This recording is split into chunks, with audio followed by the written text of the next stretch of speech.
5 spot Mu no Chua. Back in 2002, in the rural area of Uttar Pradesh, people were in a panic about this strange creature that was spotted swooping down like a miniature UFO, beaming red and green lights. The creature was described as looking like a hawk with metal claws that would come down and try to scratch victims' faces, which would then in turn leave them in excruciating pain. Many people were so terrified of this creature coming to get them that temples actually gave sermons to ward away any evil spirits. Some villagers were so fearful that the men would take guard at night, as that's when the thing was most likely to attack. To protect themselves, they had guns and water cannons. The police went around to the townspeople and told them that they had nothing to worry about and that this was just a rumor, and that the creature didn't actually exist, and also that the victims who were previously injured were probably injured by some unexplained force of nature. But the victims all reported that the same creature did this to them, and others have confirmed that they have seen it with their own eyes, so who really knows? In at number 4, Sanjay Vaughan. Oh man, so Sanjay Vaughan is basically known as one of the most haunted places on Earth. When you look it up, there are endless amounts of haunted stories involving the forest. The forest is 784 acres and it has many winding bay entries. The most popular haunted story being about the White Lady. Many hikers have reported seeing a woman draped in white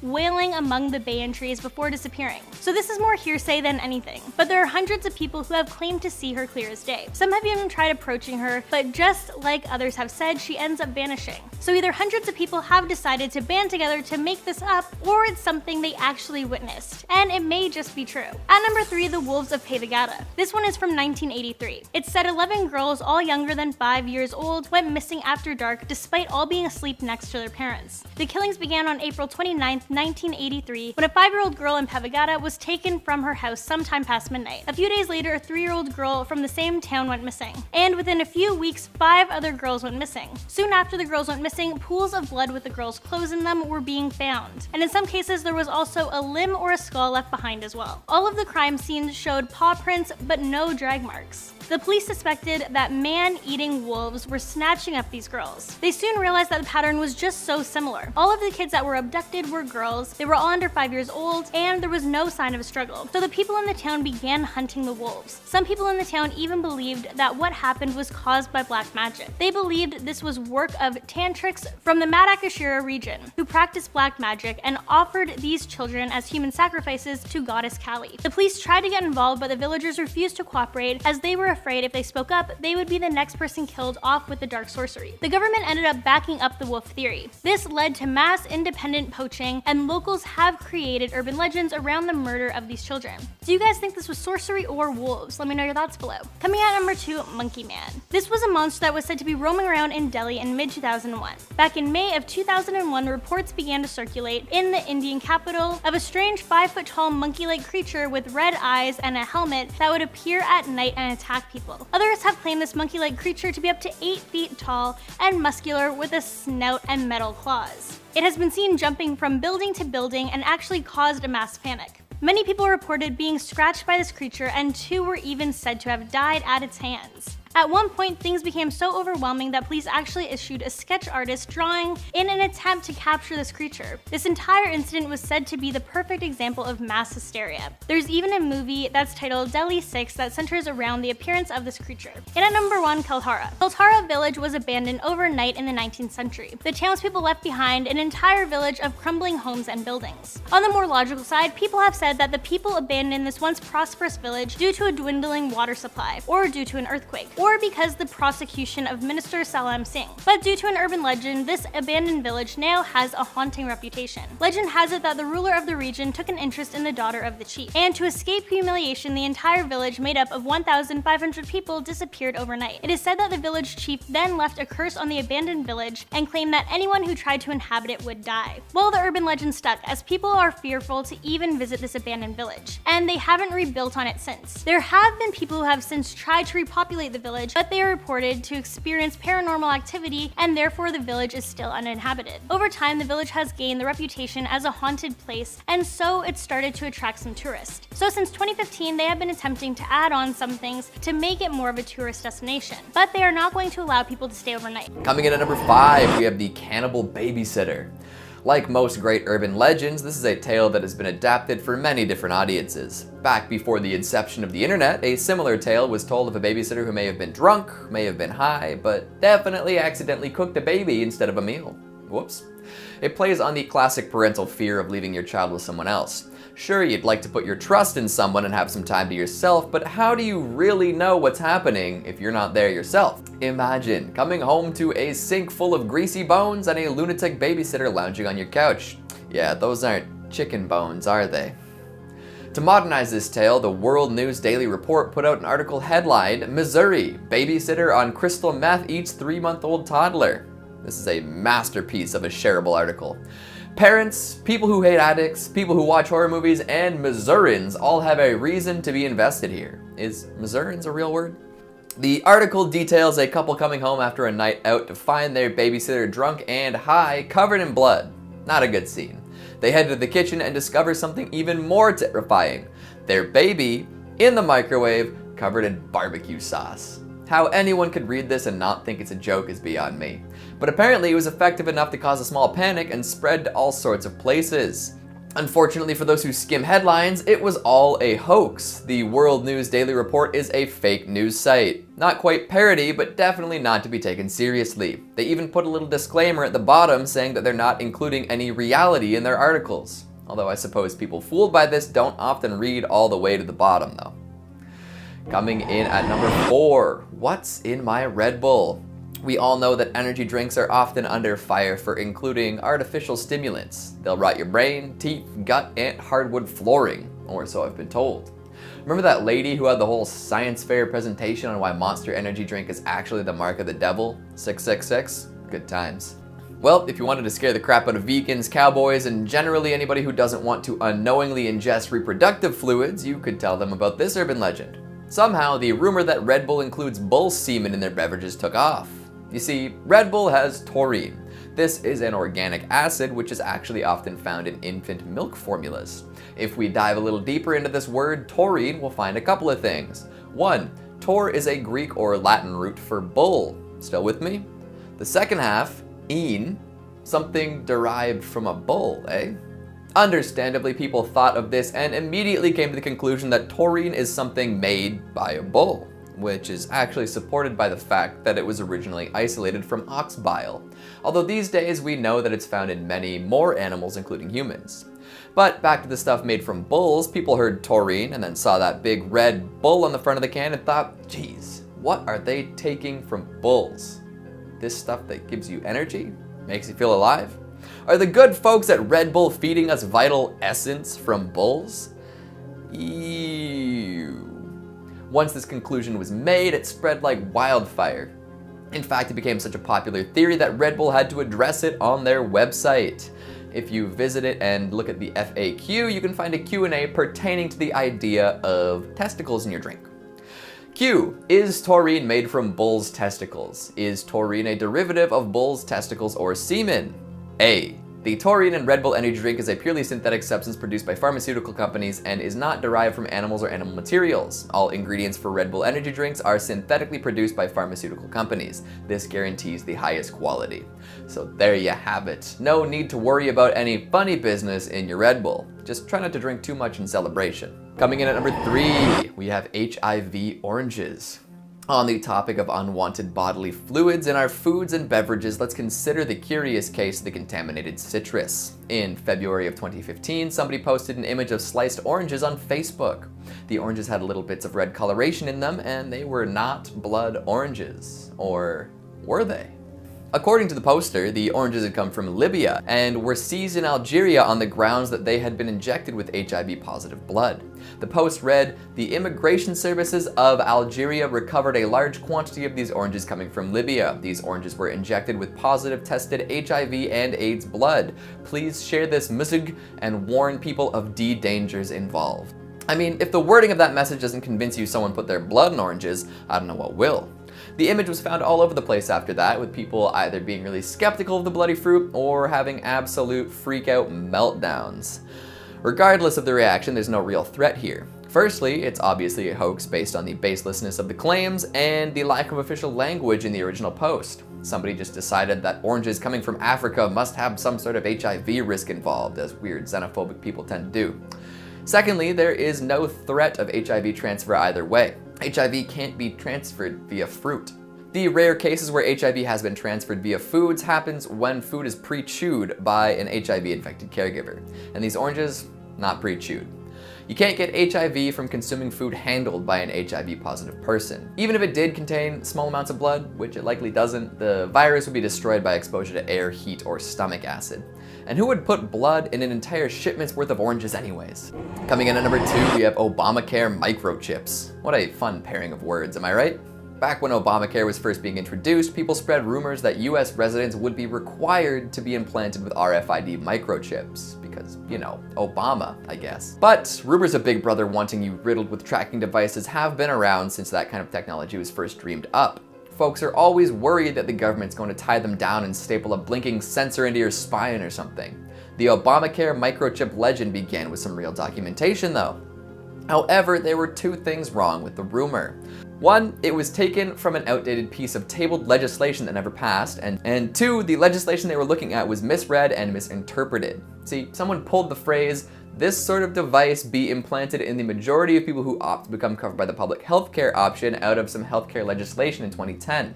This particular passage was used as damning evidence that Obama wanted to track every citizen come hell or high water. However, this sentence was from an earlier version of legislation that wasn't passed by Congress.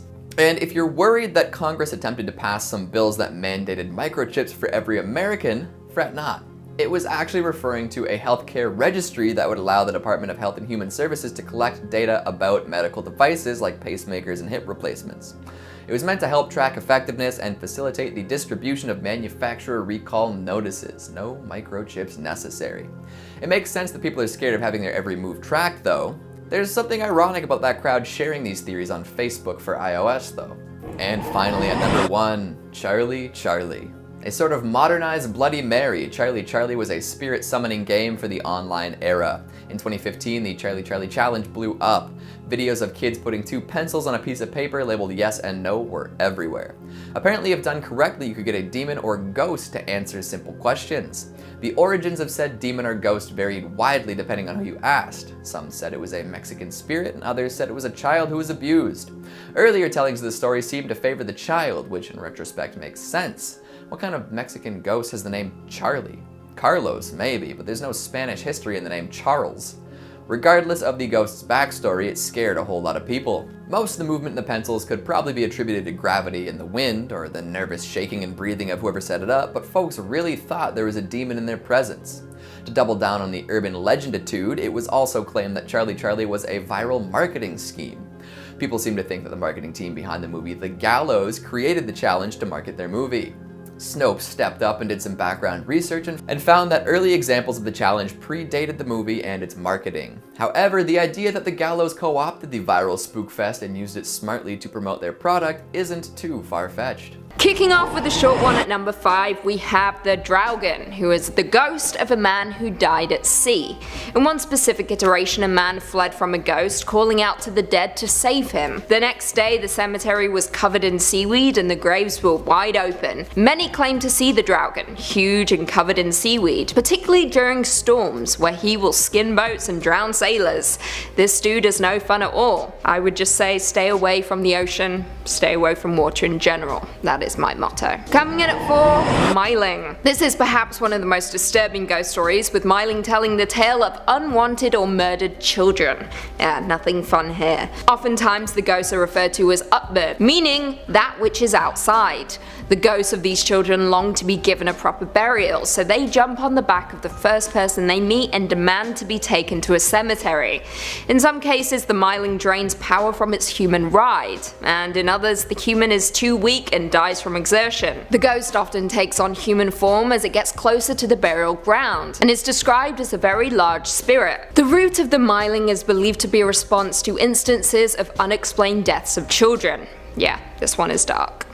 Sure, that makes sense. Coming in at 3, the Del H. Robinson Middle School Spirit. The Del H. Robinson Middle School is located in Las Vegas and is notable for its stories of specters and paranormal activity. Now, it is unknown when the school was founded, but as of right now, the school has around 1,138 students enrolled from grades 6 to 8. The nickname for the school is Angels, but it is unclear whether that is due to the hauntings that seem to occur within its walls. There have been countless reports from students who say they have seen an unidentified janitor roaming roaming the halls of the school, with some even going as far as to say he had blood on his hands. Now, the history of the ghost is unknown, with no known reports of suicides, homicides, or even any accidents occurring on the site. However, students still report ghostly encounters, with some even seeing the janitor outside of the school grounds. One report from a former student stated that he lived a few blocks away from the school and would often see the janitor following him home and then disappear into thin air by the time the student reached his house. However, according to some students, the only thing that would make the haunting stop was by attending church services regularly. However, folks who didn't attend church continued to see the ghost even in their nightmares. Now, the stories do vary from student to student, but many believe the unnamed janitor is the ghost who perhaps passed on while employed at the school. However, due to the fact that the only way to make the ghost disappear is by going to church, makes the entire legend seem like some kind of fable, perhaps even perpetuated by parents of the school in order to push religion.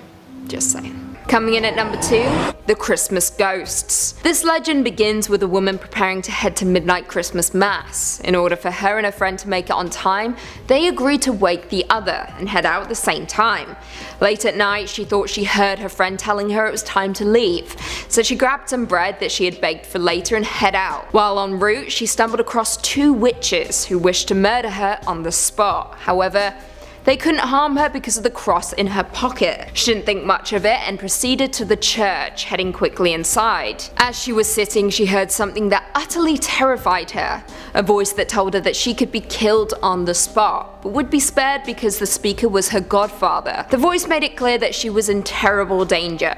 She looked around and quickly realized all of the people gathered in the church were headless. She ran, only to be accosted by a ghostly parishioner, who attempted to grab her by the veil. She escaped, but upon her return she saw the remains of her veil that had been seized by the ghosts, ripped into tiny pieces and distributed amongst the graves that were outside the church. Her mind instantly imagining what could have been if the ghost had grabbed her instead of the veil. And finally, coming in at number 1, Kitagurau.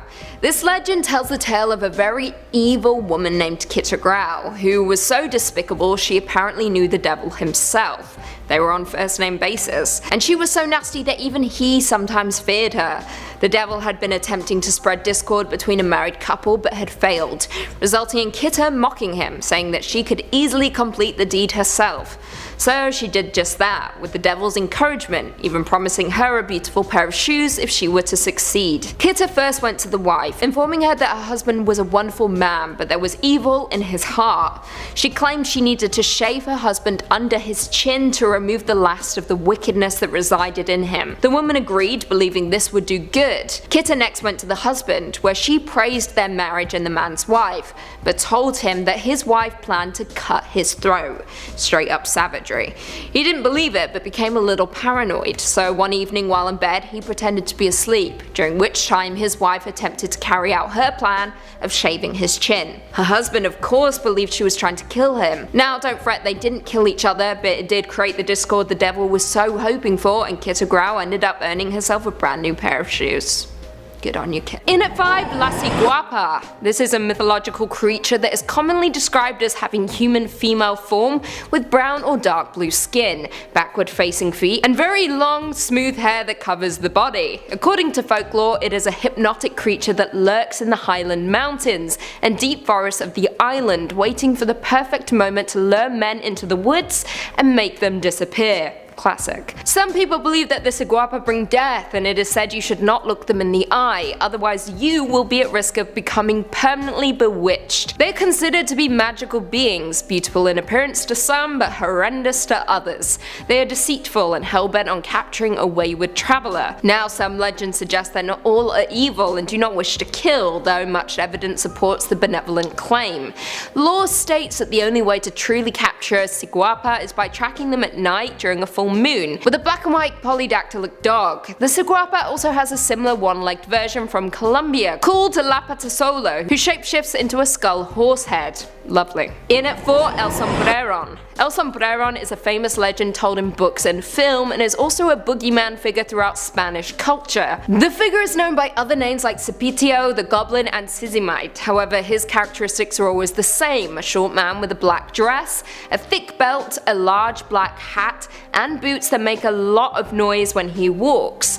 He is said to ride horses and braid their tails and manes. So sweet, I think. When he cannot find a horse, he will hunt down a dog to braid instead. Now the legend goes that in the neighborhood of La Recolosi lived a woman named Susanna, the daughter of a woman who owned a store. She was known to be pretty with long hair and blue hazelnut eyes. One night when there was a full moon, she was on her balcony admiring the sky when suddenly a short man appeared wearing a big hat and holding a guitar. The girl's beauty had amazed him. He sang her a song, however her parents quickly made her come inside. Since that day she had not been able to sleep because she still hears the man with the guitar. She has not been able to eat because when her food is served it is contaminated with soil.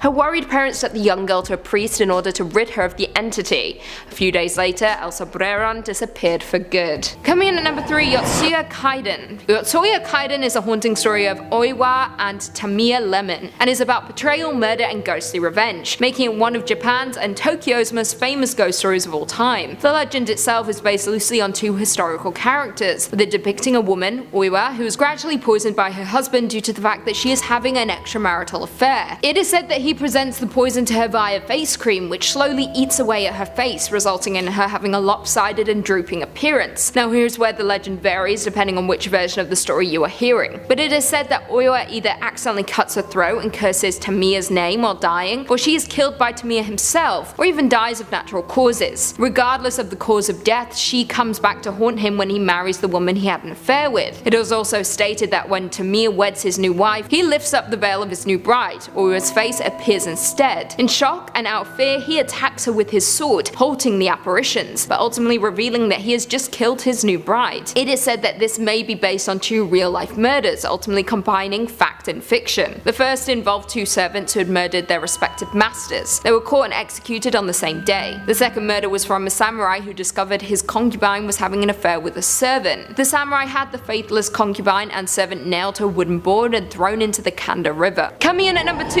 La Larona. La Larona, also known as the Weeping Woman or the Crier, is one of the most famous legends not just in Spanish culture but across the world. This lore states that a woman was abandoned by her husband and was left alone to raise her 2 children. The woman was devastated, so she drowned the boys in a river out of grief and rage. As a result, the woman was condemned to wander for all eternity until she finds the bodies of her children, often causing death and misfortune to those near her. Now, according to the legend, in a rural village lived a young woman named Maria. She came from a poor family but was known around her village for her beauty. One day a wealthy nobleman came to the village, who stopped in his tracks when he saw Maria. He proposed to her and she immediately accepted. The 2 wed and had 2 sons together. However, the husband was always travelling, and when he came home he only paid attention to the children. And as time passed, Maria could tell he was falling out of love with her. She was right, because one day he returned to the village with a younger woman and bid his children farewell. Now this is when Maria drowned her 2 children in blind rage. However, once she realised what she had done, she searched the river for them, but they had already been swept away. Days later she was found dead on the riverbed, having committed the 2 ultimate sins, murder and suicide. Her spirit now haunts the land of the living and the dead, weeping for her children, earning the name La Larona. She kidnaps wandering children at night, mistaking them for her own, while begging the heavens for forgiveness, while drowning the children she kidnaps. Folks who have claimed to have seen her say she appears at night by rivers or lakes wearing a white or black gown with a veil, and others say that if you hear the cries of La Larona, you are marked for death. Spooky. There was also a film, I watched it recently. It was utter trash, so hopefully the legend's creepier. Finally coming in at number 1, El Coco. The Coco, also known as the Cuco, Coca, or Cuca, is a mythical ghost monster equivalent to the Boogeyman, found in Hispanophone and Lusophone countries. In Spain, Portugal, and Latin America, the legend goes that parents will often invoke the Coco, or Cuca, as a way of discouraging their children from misbehaving. They sing them lullabies or tell frightening rhymes which warn their children of El Coco. If they misbehave or don't obey, El Coco will come and get them, and then eat them. Classic. El Coco is a child eater and a kidnapper. It may devour the child immediately and leave no trace, or it may take the child away to a place of no return. However, it only does that to disobedient children.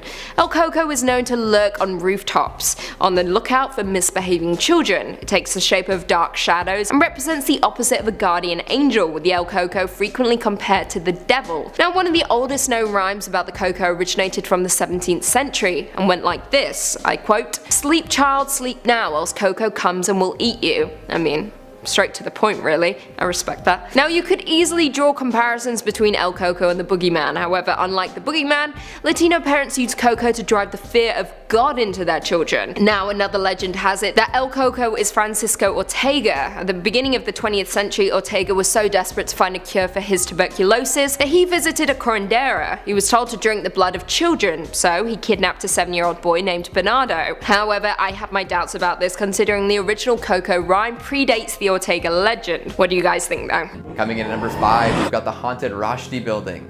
Every city seems to have a building like this, but not all of them end up condemned in the same fashion. You know the ones. Apartments and hotels so full of ghost stories and phantoms that no sane person would go near it. Children tell their friends the stories, and adults stay pretty hush as to not attract suspicion. And of course, there's always an urban explorer or two who are willing to brave the unknown for a thrill. The haunted Rashy building is an old apartment complex in Alexandria.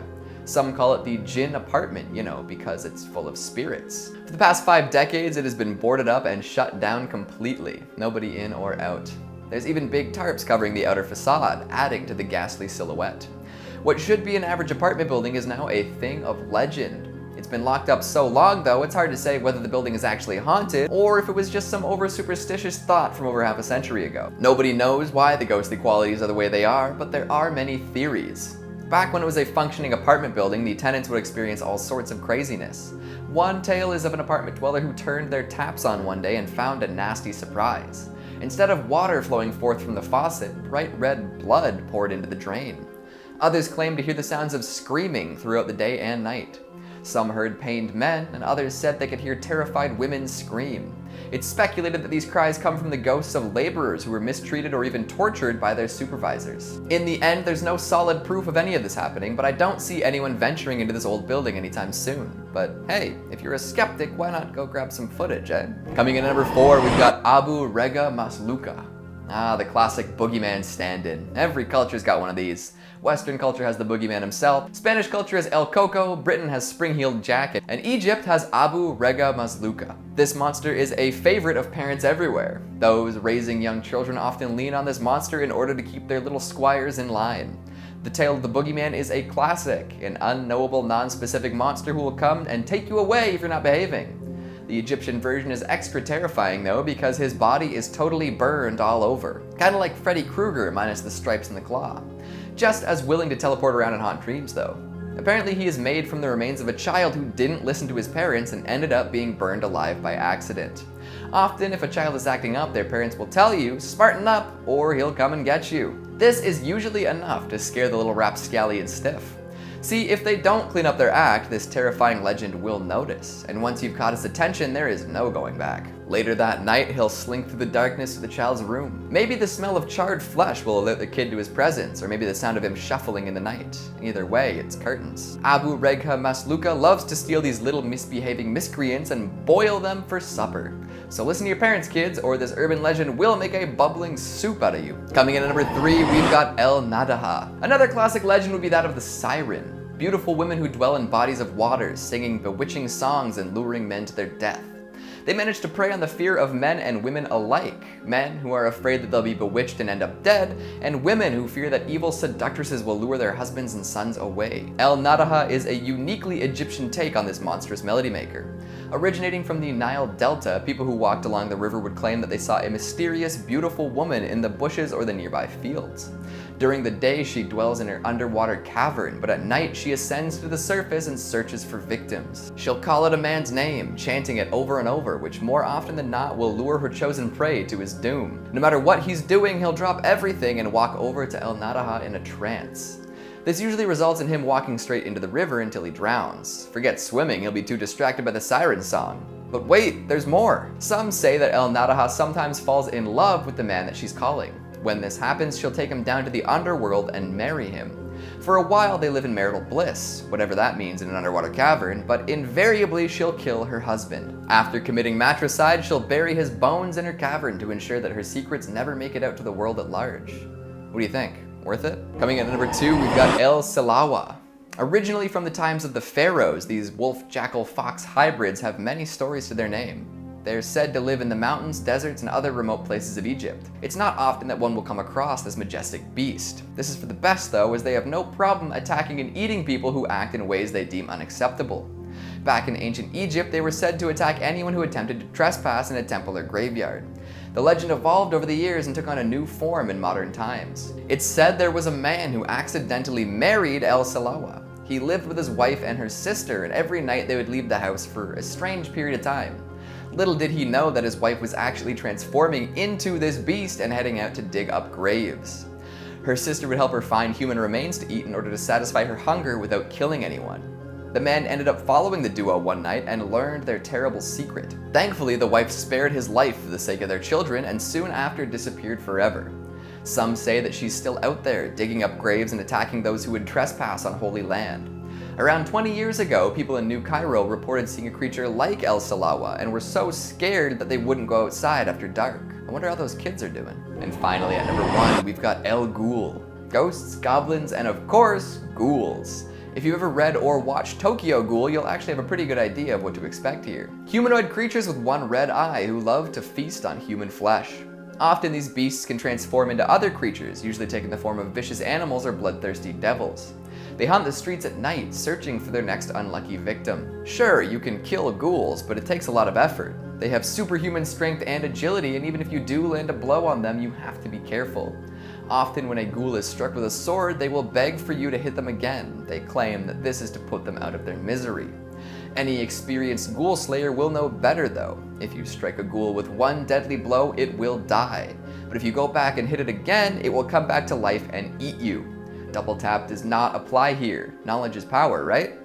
Although I would imagine it would be hard to resist going all out on a beast that ate one of your comrades. Fighting monsters is serious business. In at number 5, the body under the bed. This legend comes to us from folklorist Jan Harold Brunvand, who tells the story of the first time he heard the dead body under the bed legend back in 1991. Now there have been countless versions of this story, however they all remain the same. A Las Vegas hotel and a dead body under the bed. Here are just a few cases. On July 10th, 2003, a man checked into the Capri Motel and began complaining about a foul odor in his room. Management told him nothing could be done, and the man spent 3 nights there before checking out because he could no longer stand the smell. When the cleaning staff came in to make up the room 3 days later, they lifted the mattress up and discovered the body of a man in an advanced stage of decomposition. On June 10th, 1999, the remains of a 64-year-old man named Sal Hernandez was discovered inside a bed in room 112 at the Burgundy Motor Inn. In July of 1996, a woman's body was found under a mattress in a Travelodge, with the motel staff discovering the body 10 days after her demise, and only after guests complained for several days of a foul odor coming from the room. One of the oldest bodies under the bed stories comes to us from 1982. Richard Kuklinski, Daniel Deppner, and Gary Smith often teamed together to run auto theft scams. However, Kuklinski and Deppner decided to kill Smith, and they did this by feeding him cyanide-laced hamburgers in his hotel room. They then stuffed the body under the bed and left it there. There are countless tales of folks finding bodies under the bed, with the legend seemingly hailing mostly from Vegas for some reason. Perhaps just check under the mattress the next time you stay in a motel. You never know what you might find. In at number 4, the Megabucks Curse. Megabucks is a Nevada statewide slot jackpot network that is owned and run by the slot machine company, International Game Technology. However, there's a nasty legend surrounding the jackpot that have deterred some folks from even playing. The Megabucks has so many legends and myths surrounding it, which usually center around the tragic fate of previous winners, leading many to believe that winning the jackpot will result in your death. This legend has some merit thanks to one unfortunate winner, a cocktail waitress named Cynthia J. Brennan. In 2000, J. Brennan won the $34.9 million Megabucks prize played in the Desert Inn Casino in Vegas. Just 6 weeks after her win, J. Brennan was involved in a tragic automobile accident. Her sister was killed instantly, and she herself was left a quadriplegic. This is what began the legend of the curse. Since the event, many stories have surfaced regarding the fate of every winner, including a 25-year-old who won the jackpot in 2003. Others included untimely deaths in various ways, including a fatal drug overdose in a casino hotel and in a gang fight as far away as LA. Now, these stories have proven to be false, but the legend persists. Other related legends to the megabucks tell stories of underage players who could not claim their winnings, employees of a casino who won and couldn't claim their prize, and countless others. Now, while stories do still persist, the curse itself seems to be false. However, the tragic story of Cynthia J. Brennan is still told by countless people who play the megabucks jackpot. Would you dare?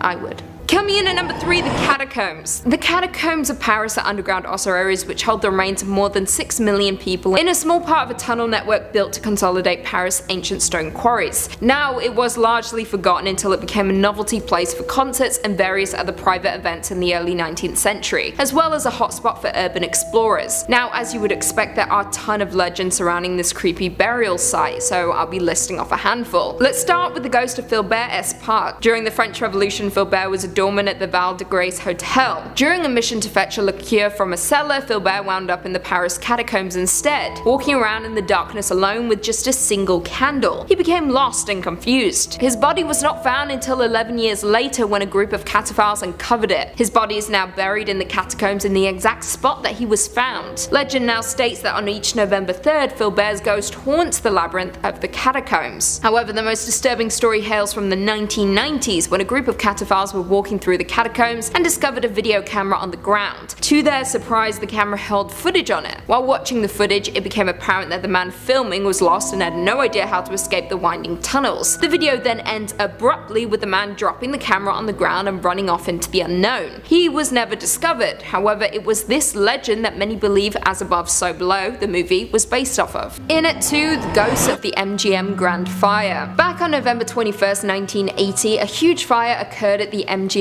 Grand Hotel, the second largest loss of life hotel fire in history of the United States and the deadliest event in Nevada state history. Due to the fire, 87 people died and over 700 were injured. Now, the fire began in a deli on the casino floor due to a number of electrical issues that took place that morning. The deli, however, had no sprinklers or smoke detectors, and after a failed attempt by one employee to contain the fire, witnesses contacted the fire department. A fireball then quickly exploded in the restaurant, setting the casino and the rest of the hotel ablaze. Firefighters did manage to isolate the fire to the first few levels but couldn't control the smoke, which spread quickly up the hotel's floors, through the elevator shaft and stairs. Given that it happened in the morning, many of the guests were in their rooms asleep and were not even notified of the fire below. Some guests tried to escape into the stairwell, however the doors to each floor locked behind them and no one in the stairwell survived. Guests that did survive were those that escaped to the roof and were evacuated by helicopter or rescued by firefighters. Bally's Hotel and Casino, where the MGM fire once burned, is now said to be haunted, with guests reporting weeping and coughing coming from inside the rooms and the stairwell. Some have even reported ghostly apparitions on the same casino floor as the site of the fire. Many have even seen ghosts gambling as they were in their final moments of living.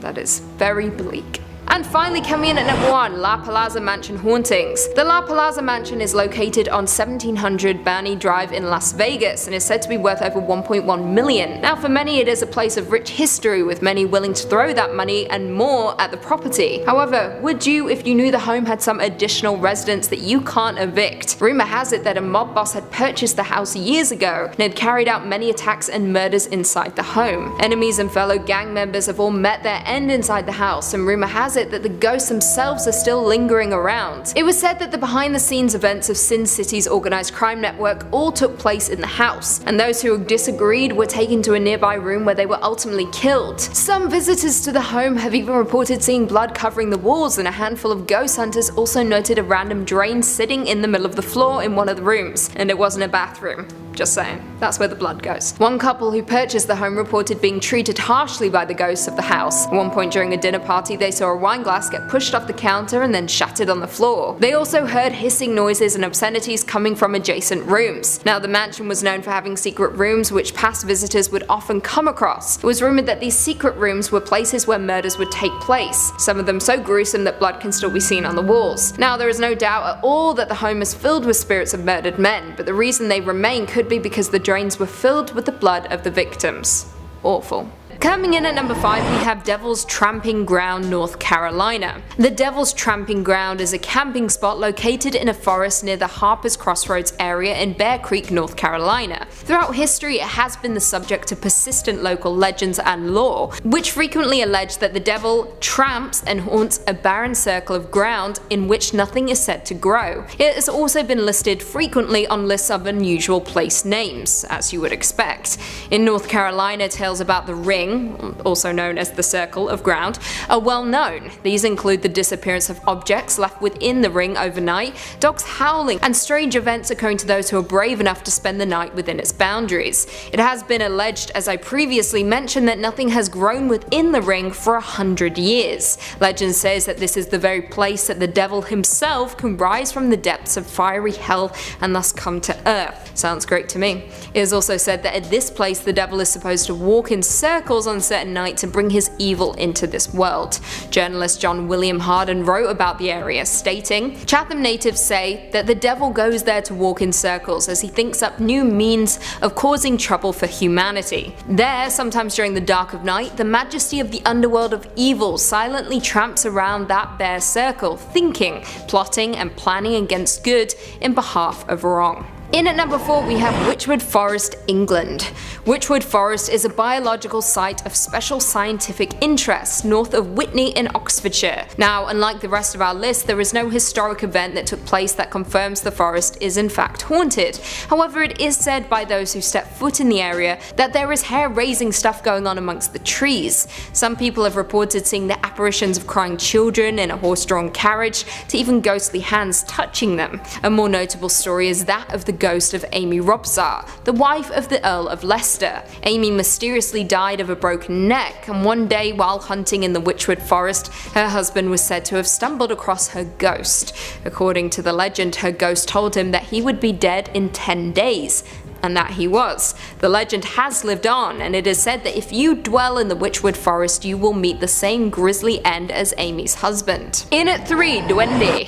Duende is a creature from Spanish folklore that has been conceptualized as a mischievous spirit inhabiting a house, often living inside the bedroom walls of young children. They are even known to clip the toenails of unkempt children, often leading to the mistaken removal of an entire toe. Yeah. No fun at all. Now, beliefs about duendes vary from region to region, but some say that they are the souls of infants who died before they could be baptized, whereas others simply portray them as naughty spirits that hide in a person's home and wreak havoc. Duendes became so legendary in Spain that in the 16th century there was even a law that said that anyone who moved into a home only to later realize it was infested with duendes were free to abandon it. Yeah. That's intense.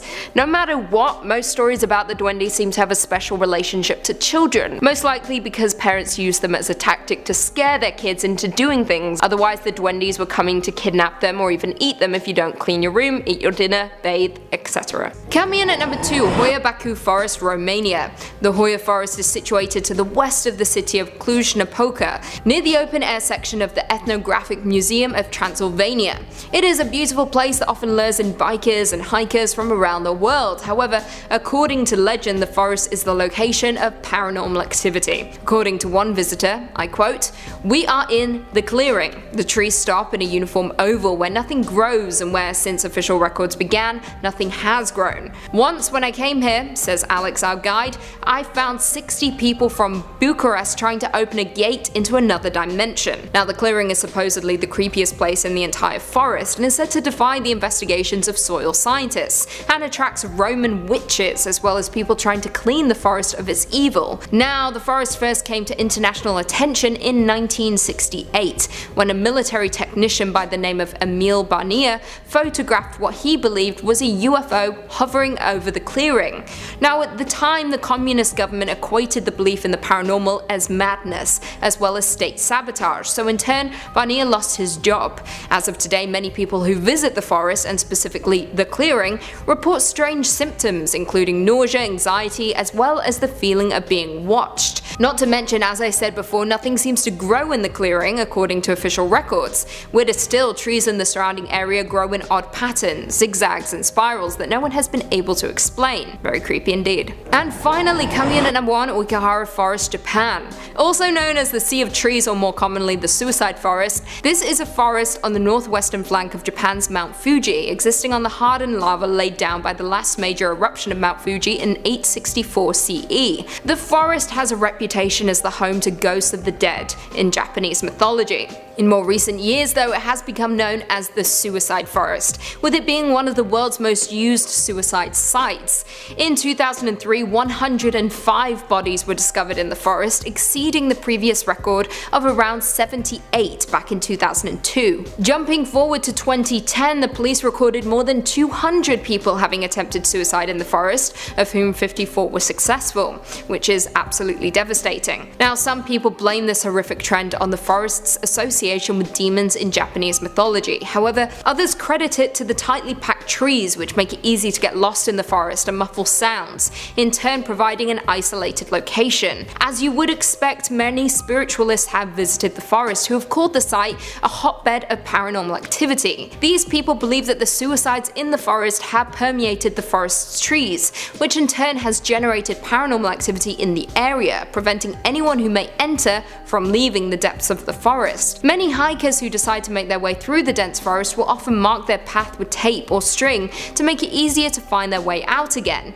and those who visit say the forest is deeply unsettling, with the sprinkling of clothing and litter lying around. In at number 5 we have Jim Morrison. Born James Douglas Morrison, he was a singer, songwriter and poet who served as the lead vocalist of the rock band The Doors. However, Morrison developed an alcohol dependency during the 60s, with him passing away unexpectedly at the age of 27 in Paris. As no autopsy was performed, the cause of his death remains unknown. He was ultimately laid to rest in the famous Père Lachaise cemetery. Over the years, his headstones were defaced or stolen until Morrison's own father placed a rather ordinary looking one on the site with an inscription in Greek, which reads, "Against his own demon." However, in 1997, journalist Brett Meisner was visiting the cemetery when he had this photo taken of him, standing in front of Jim Morrison's headstone. However, in the background of the picture, standing in the doorway of a crypt, you can clearly see a semi-transparent figure, arms held wide, which resembles the late singer. Many state that the pose is very reminiscent of a famous photo taken of Morrison. What do you guys think though? Ghost or trick of the light? Whatever you think, it's been enough to drive more tourists to the cemetery to attempt to catch a glimpse of the famous singer. In at number 4 we have Sweeney Todd. Now hear me out before we begin. Yes, I know that Sweeney Todd is said to hail from Victorian London, however this legend states that maybe he didn't, and maybe he walked the streets of France. First and foremost though, Sweeney Todd is a fictional character who appeared as the villain of the Victorian petty dreadful serial The String of Pearls. The tale became a staple of Victorian melodrama and London urban legend. A barber from Fleet Street, Sweeney Todd murders his customers with a straight razor and turns their bodies over to Mrs. Lovett, his partner in crime, who bakes their flesh into meat pies. However, could it be that the original Sweeney Todd was not from London, but instead hailed from medieval Paris? Legend states that Paris had its very own demon barber during the 14th century, and was perhaps the first home to the cannibalistic pastries from the murderous barber. During this time, the Rue de Marmousets was known far and wide for its succulent French delicacies, especially for those made by a butcher next door to a barbershop on the corner. The pies and pastries were said to be so tasty that even King Charles VI was said to have been a fan. From 1384 to 1387, the butcher was said to have been in cahoots with his neighbouring barber, with it being said that the pastries were so scrumptious thanks to the young flesh of the victims of the demon barber. The partnership was said to have thrived for 3 years and would have continued if their gory deeds weren't discovered. It was said that an abandoned dog was what gave them away, who was barking outside the door of the barbers. The police conducted a search and discovered heaps of humans' bones and flesh in the shed underbelly of the 2 shops. For their crimes, the barber and the butcher were burned alive, along with their shops, in order to exorcise the area from their evil. In at number 3 we have the Ghost of the Grey Lady and Longleat House. Longleat House is an English stately home and the seat of the Marquis of Bath. The house was originally built by Sir John Tyne and was designed mainly by Robert Smithson after Longleat Priory was destroyed by fire in 1567. It took almost 12 years to complete and is often regarded as one of the finest examples of Elizabethan architecture in Britain. Sounds magical, right? Well, it has a dark side, one of deceit and murder. It all began back in 1733, when Lady Louisa married Viscount Weymouth, who owned the Longle estate. Louisa moved into the home with him, bringing with her a number of her own servants. It was said that she was fond of one of her footmen, who she described as loyal and true. Now, this favoritism wasn't taken well among the other servants, and out of jealousy they told Viscount Weymouth that the footman was having an affair with Louisa, which of course wasn't true. Now, this is where the story gets a little blurry. Some say Weymouth paid someone to push the footman down the stairs, while others say he did it himself. Either way, the footman broke his neck and his body was buried in the cellar. This took a toll on Lady Louisa, who developed pneumonia, which resulted in her death at the young age of 22. According to visitors of Longleat House, you can find a lady dressed in grey creeping along the house's corridors, especially close to the library where the footman died. Coming in at number 2, we have The Phantom of the Opera. We're all familiar with the 1986 musical based on the book by Gaston Leroux, with music by Andrew Lloyd Webber. Its central plot revolves around a beautiful soprano, Christine Daae, who becomes the obsession of a mysterious, disfigured musical genius living in the subterranean labyrinth beneath the Paris Opera House. But did you know this story is actually based on legend, with many Parisians being all too familiar with the story of the Phantom and the mysterious box number 5 at the Garnier Opera House. This legend began at the Music Conservatory on Rue Les Pelletiers, where it is said that a young pianist and a young ballerina fell in love. Planning to be wed, the pianist composed a piece of music to symbolize their love that was intended to be played at their wedding. However, that never happened because on October 28, 1873, a fire destroyed the conservatory and killed many, including the ballerina. The pianist survived but was forever scarred by the fires, particularly on his face. He abandoned the world and took refuge in the underground passage of the Garnier Opera House in order to escape the dreadful people who considered him a monster or a demon. He stayed there for the rest of his life, devoting himself to his music. Now, the pianist was never disturbed, but rumors quickly began to spiral, creating the legend of the Phantom of the Opera. The first rumors came from the opera house staff, such as stagehands and dancers. And it is also purported that box number 5 at the Garnier Opera House is said to be haunted by the mysterious phantom and should always be left vacant for him. And finally, coming in at number 1, we have the Notre Dame and the Devil's Door. Notre Dame is one of the most infamous places in French history, with it being a medieval Catholic cathedral that was consecrated to the Virgin Mary and is considered to be one of the finest examples of French Gothic architecture. However, popular interest in the cathedral blossomed after the publication of Victor Hugo's novel The Hunchback of Notre Dame back in 1831. The cathedral is holy ground, but saying that how many tourists from around the world have been ushered in by Satan himself. Some history first though. When it comes to the construction of buildings such as this one, construction always starts at the back of the building, with the entrances added last. So when it came time to add the famous door to the cathedral, a man by the name of Mr. Biscornet, a young metalsmith, convinced the church to hire him. The job lasted months, with Biscornet slaving away in his workshop. However, when he finally finished, it was of course a masterpiece and blew the minds of Parisians. However, were the doors perhaps too good to be true? This all took place during the 1300s, when magic was believed and myths spread fast. So when people saw the door for the first time, they believed that Biscornet couldn't possibly have crafted it himself, and that instead he had sold his soul to the devil in exchange for the masterpiece. Stories quickly began to emerge of people claiming to have visited Biscornet during the creation and found him unconscious on the floor, with the project mysteriously completed. The rumors began to spread, with priests adding fuel to the fire by claiming that the door's locks refused to work until they were sprinkled with holy water. To top things off, not long after this, the artist died, with many speculating that in order to fulfill the contract, the devil had to claim Biscornet's soul. Coming in at number 5, Ghost Taxi. Back in 2011, Japan was struck by a 9.0 to 9.1 magnitude earthquake. It was the most powerful earthquake ever recorded in Japan and the 4th most powerful earthquake in the world since modern record keeping began in 1900. The earthquake triggered powerful tsunami waves that may have reached heights up to 40.5 meters, which is absolutely terrifying. Now, a few years after this catastrophic event, stories of ghosts, specifically ghost taxis, began circulating in areas that were directly affected by the tsunami. However, this isn't new. According to reports, many Tokyoites have been telling stories about spectral passengers since way back when. One common legend is of pedestrians hailing down taxis and asking to be taken to Ayama Cemetery. When they arrive, the driver tells them the price and turns around to collect the fare, but there's no one in the back seat. Very spooky. Now, this legend may have some merit. As it turns out, the opening of the Chiada line in the late 1960s brought on some interesting problems, as it ran directly under the cemetery. Now, the legend goes that some of these souls got lost on the trains and they're attempting to get back home via these ghost taxis. It's actually pretty sad. Coming in at number 4, the Regina of Akasaka Road. This is a legend popular among students who have taken a history class nearby Sophia University. Kino Kunai Saka is a hill running past Akasaka Palace towards Akasaka stations, and serves as the setting for this dark and haunting legend. I quote, "A man hears wailing while walking down the slope at night, and sees a beautiful girl, dressed as if she is from a wealthy family, weeping on the banks of the moat. The man stops to ask her if she's okay and to console her, but the girl continues to weep, while hiding her face behind one of the long sleeves of her kimono. While he keeps on pleading with the girl to stop crying, she slowly rises up with her back turned to him, and then turns towards him and wipes her face with her hands, as if to wipe away tears. But it turns out she has no face, just a blank slate where eyes, nose and mouth should be. The man screams in fear and runs up the hill as fast as he can, away from the scene, not stopping to look back. He spots a lantern far up the road. Exalted, he runs towards it, although it turns out to be a lonely sober cellar rather than a dwelling. Upon reaching the cellar, he drops to the floor and breathlessly tries to explain what he just saw. The sober cellar replies, rather unsympathetically, "Was it something like this?" and waves a hand across his face, after which all his features disappear, and the entire area becomes dark. Now there is a name for these faceless creatures. They are referred to as Nopero Bo, or faceless ghost, which are Japanese yokai that look like a human but have no face at all. They are primarily known for frightening humans, but are usually otherwise harmless. They will appear at first as ordinary people before causing their features to disappear.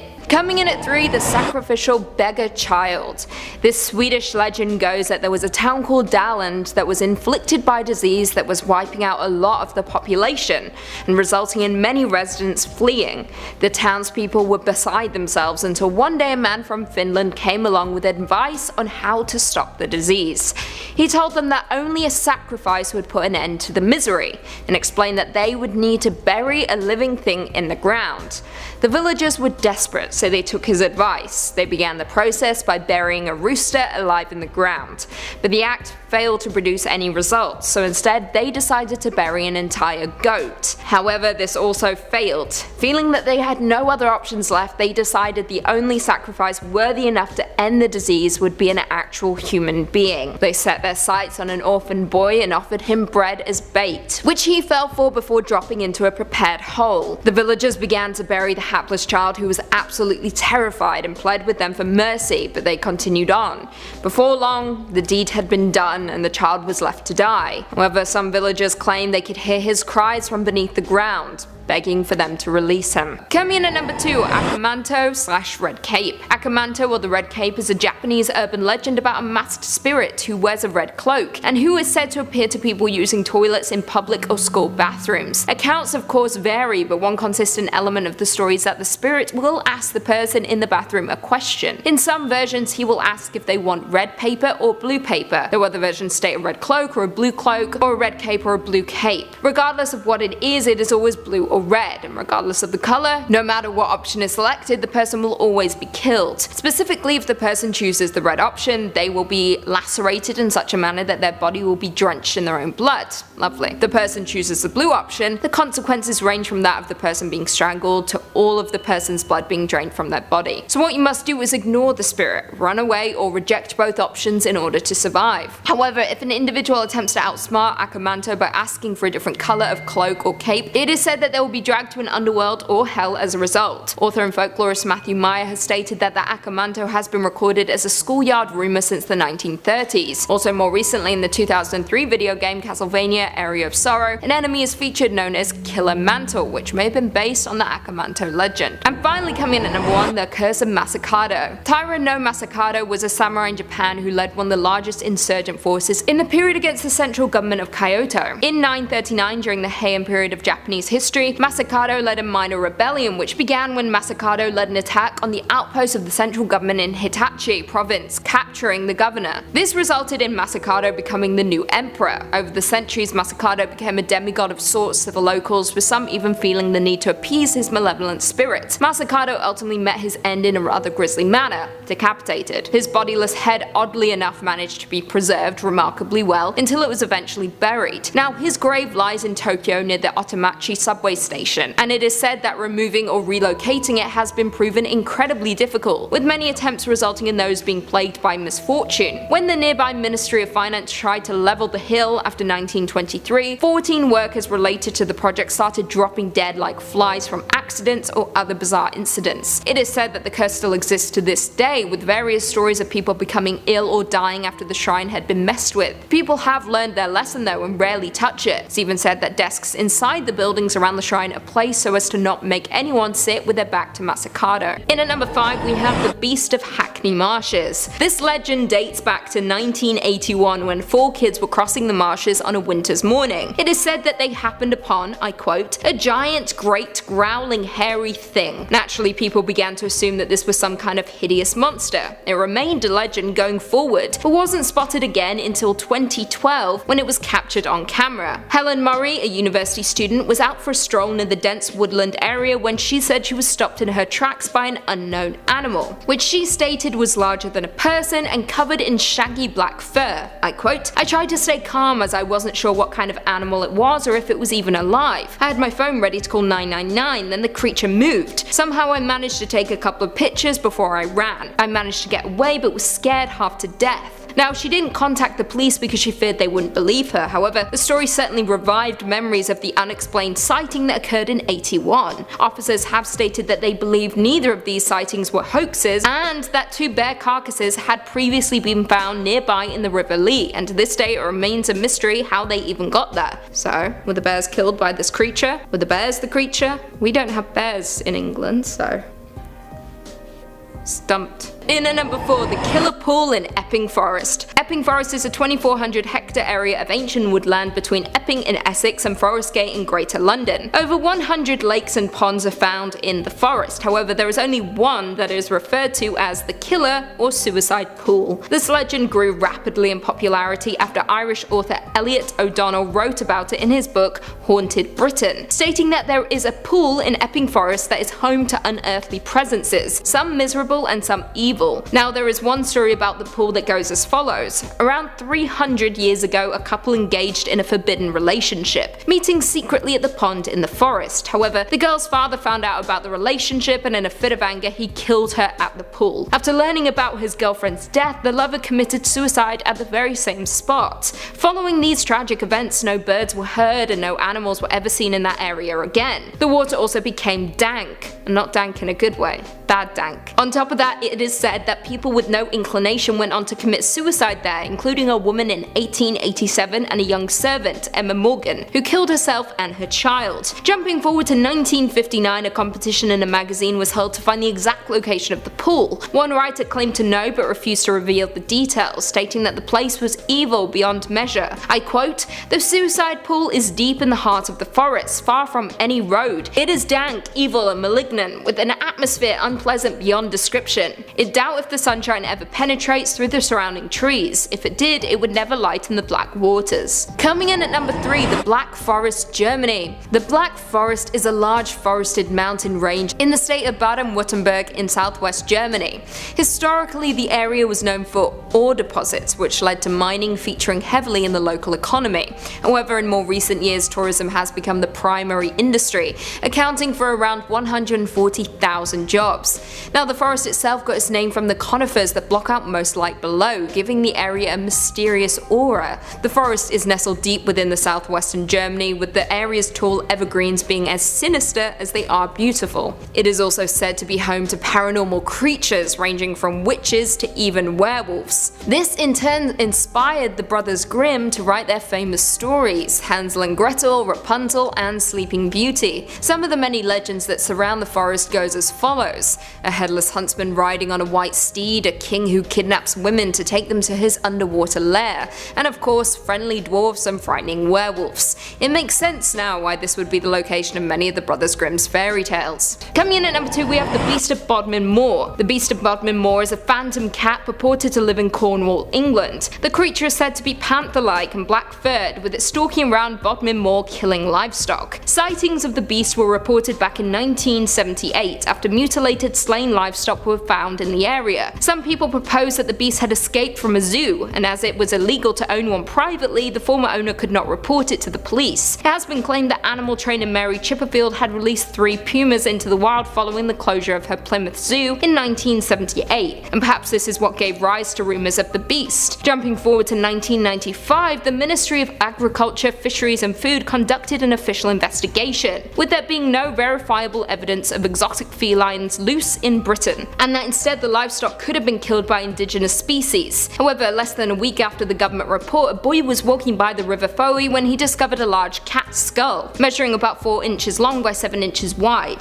The skull was lacking its lower jaw, but possessed 3 sharp, prominent canines that suggest it may have been a leopard. It was immediately sent to the Natural History Museum in London for verification, with them determining that it was a genuine skull from a young male leopard. And finally, in at number 1 we have Spring-Heeled Jack. Originating from Victoria-era Britain, Spring-Heeled Jack is a character from urban legend that was first supposedly sighted back in 1837. However, over the years more frequent tales have emerged. His name is said to come from his ability to leap over great distances and heights. Not too shabby. The very first sighting of Spring-Heeled Jack came in October of 1837, when a woman named Mary Stevens was walking to Lavender Hill when a tall-coated man leapt from the building into the street. He then grabbed her with his metal claws and kissed her before tearing at her clothes. After her screams were heard, he fled the scene, leaping back into the building he came from. Following the encounter, more accounts occurred, with the most notable being the Alsop case. The Alsop case was one of the most widespread stories about Jack, with it being published in several newspapers. Jane Alsop recalls the moments when she was attacked, stating, "I answered the door of my father's house to a man claiming to be a police officer, who told me to bring a light, claiming, 'We have caught Spring-Heeled Jack here in the lane.' I brought the person a candle and noticed that he wore a large cloak. The moment I had handed him the candle, however, he threw off the cloak and presented a most hideous and frightful appearance, vomiting blue and white flame from his mouth while his eyes resembled red balls of fire. She also reported that he wore a large helmet and that his clothing, which appeared tight-fitting, resembled white oilskin. No one was ever caught and identified as Spring-Heeled Jack, which of course led to numerous theories of his nature and identity. Skeptical investigators have dismissed these stories though and claim Spring-Heeled Jack is a product of mass hysteria, which developed around various stories of a boogeyman and devil." Well, there we have it. Do you guys agree with our list? Were there any urban legends that we missed? Leave us all your thoughts and feelings in the comments down below, and perhaps we can do a part 2. Before I go though, I just want to respond to a few comments from one of our last videos, top 5 scary vampire horror movies that changed all the rules. The Horror Channel said, "I love vampire movies." So do I. No complaints, usually 10 out of 10. Icarus the Fox Kid said, "Pale, monotone, drawing a legion with little more than a stare and a call. That settles it, Lucy is a vampire queen." Ain't that the truth? I am all things that make up a vampire, except I like to sleep at night and not during the day. That's the only problem. Tiberian Coastal said, "Lucy, have you ever seen the short-lived UK TV series Ultraviolet? No jump scares, and the word vampire is never used in the series, but from the opening moments, it is just nasty and uncomfortable to watch, and the suggestions it makes are horrible." I've never watched it, I actually haven't heard of it, unless you're talking about Ultraviolet the film, which I assume you're not, because you're talking about a show. Never heard of it, never seen it, but I'll check it out. Saint Sin said, "List is missing Lost Boys." I'm sorry. You were all yelling at me for not including it, but come on, it's my list, I can put whatever I want. Old Man Out Prop said, "I would let Lucy punch me in the face, set me on fire, and put it out with a fork." Okay, let's plan a date and let's make it happen. If you want it. Luke Daniel said, "Oh my god, thank you for the shout out." You're welcome, you got another shout out. And on that note, if you haven't already, be sure to give this video a big thumbs up, subscribe, and turn on notifications so you never miss another scary vid. And until next time, see you later. This legend from f***ing Australia at this point. Just for a moment I thought I could solve the mystery. Can't be bothered. Oh no, it's on the thing.